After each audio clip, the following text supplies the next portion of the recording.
Kenalkan nama saya Dian Fernanti dengan NIM 192231126. Pada kesempatan kali ini saya akan mempresentasikan hasil analisis data kelompok 24 hour food recall. Dan yang pertama untuk latar belakang, metode 24 hour food recall merupakan teknik yang banyak digunakan untuk menilai asupan gizi karena metode ini dinilai mudah, cepat, dan juga murah. Data ini akan dikumpulkan melalui wawancara terstruktur dengan estimasi porsi menggunakan ukuran rumah tangga atau alat bantu visual.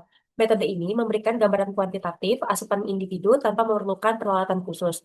Namun, keterbatasannya terletak pada ketergantungan pada daya ingat responden sehingga potensi akan bias. Oleh karena itu, metode 24 hour food recall dianjurkan dilakukan lebih dari sekali pada hari yang berbeda agar hasil yang diperoleh lebih representatif. Meski memiliki kelemahan, metode ini tetap penting dalam survei konsumsi pangan, evaluasi kecukupan gizi, serta dasar intervensi dan juga kebijakan kesehatan. Bahkan, metode ini berkembang dalam bentuk digital untuk meningkatkan akurasi dan efisiensi. Selanjutnya, untuk analisis asupan individu, analisis asupan individu responden pertama ini dengan inisial ZA memperoleh hasil sebagai berikut. Untuk hari Seninnya dengan total sebagai berikut dan untuk hari Kamisnya diperoleh dengan total sebagai berikut. Untuk kebutuhan zat gizi makro pada responden pertama, untuk kebutuhan energi satu harinya 2.250, namun dari hasil perhitungan hanya diperoleh 2.168 sehingga tidak memenuhi. Dan untuk proteinnya dengan batas bawah yang diperoleh itu 56 gram, untuk batas atasnya itu 197 gram. Namun dari hasil perhitungan dari gizi responden pertama diperoleh hanya 30,7 gram sehingga tidak memenuhi. Lemak deng- Sama halnya dengan lemak. Lemak memiliki batas bawah 50 gram dengan batas atas 75 gram diperoleh hasil perhitungan hanya 23,1 gram sehingga diperoleh hasil tidak memenuhi. Karbohidrat dengan batas bawah 253 gram, batas atas 365 gram, diperoleh hasil perhitungan 131,6 gram, sehingga tidak memenuhi. Dan untuk hari Kamisnya, dia untuk energi protein itu masih belum memenuhi. Lemak Namun pada lemak ini melebihi batas atas. Batas atas yang diperoleh itu kebutuhan 75 gram. Namun dari hasil perhitungan itu ada 82,4 gram sehingga melebihi.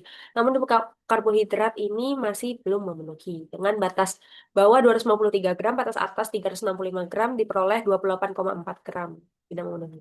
Untuk kebutuhan zat gizi mikro pada responden pertama, ini untuk vitamin A-nya masih belum memenuhi, folat masih belum memenuhi, vitamin C masih belum memenuhi, zat besinya masih belum memenuhi, kalsiumnya juga masih belum memenuhi. Namun untuk vitamin A-nya di hari Kamis, ini sudah melebihi, diperoleh hasil perhitungan dia 1.745 dengan kebutuhan AKG-nya 600, folatnya tapi masih belum memenuhi, vitamin C-nya masih belum memenuhi, namun pada zat besi ini udah memenuhi atau melebihi, kalsiumnya masih belum memenuhi. Dan untuk analisis asupan individu responden kedua dengan inisial KKL, untuk hari Seninnya total sebagai berikut dan untuk hari Kamisnya total sebagai berikut. Untuk kebutuhan zat gizi makro pada responden kedua, untuk untuk energinya masih belum memenuhi, untuk protein, lemak, dan juga karbohidrat masih belum memenuhi. Dan untuk di hari Kamisnya, energi, protein, lemak, karbohidrat, dan juga karbohidrat masih belum memenuhi batas bawah maupun batas atas. Untuk zat gizi mikro responden kedua, ini vitamin A-nya udah memenuhi, folatnya masih belum, vitamin C dan zat besi dan kalsium masih belum memenuhi. Namun pada hari Kamisnya, vitamin A-nya juga sudah memenuhi, namun pada folat, vitamin C, zat besi, dan kalsium masih belum memenuhi. Berikut adalah asupan data kelompok dan AKG data kelompok, tingkat kecukupan kelompok. Untuk kesimpulannya, metode 24 hours food recall menunjukkan pola konsumsi responden, baik individu maupun kelompok, masih belum sesuai dengan prinsip gizi seimbang. Asupan energi dan protein sebagian besar mendekati kebutuhan, namun masih belum konsisten dengan defisit pada beberapa hari dan kelebihan zat gizi tertentu pada hari lain.